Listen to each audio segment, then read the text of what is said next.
Well, here's what's left of the Boca Raton Habitat Restore.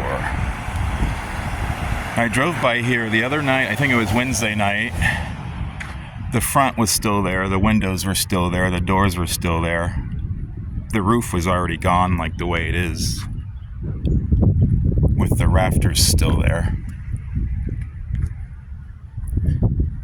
Yeah. End of an era for a habitat restore. They still have the sign here, location closed.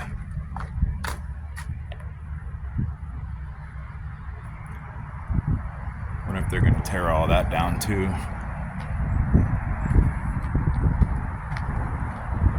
Here's a peek of through the gate here.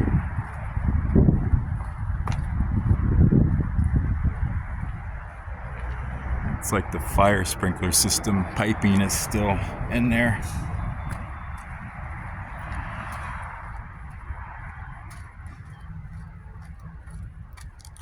Let me pause it and walk around the front. Alright.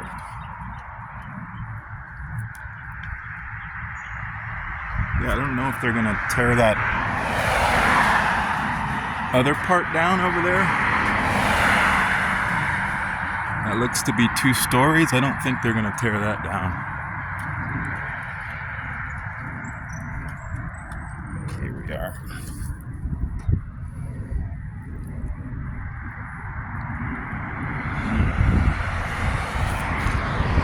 Pretty much all gone.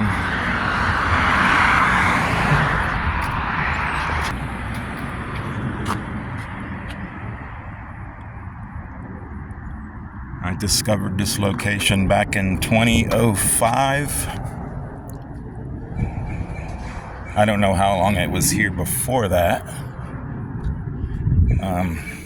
I heard they're going to build a CVS or a Walgreens in its place, but you would think they would take out the rest of the buildings there because those are bigger places. So I don't know what they're going to do. The location did not move anywhere. It closed.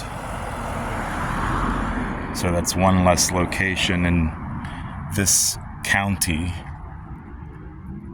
Broward County only has one. They've always had one. One location there. Here they used to have 2 more. Well, 1 more. In this one. So now there's only 3 locations here. I don't hardly ever go to them anymore because I don't really find fans in them anymore. And if I do, it's usually junk. So there you have it. What's left of the old Boca Raton Habitat Restore before it's going to be all gone.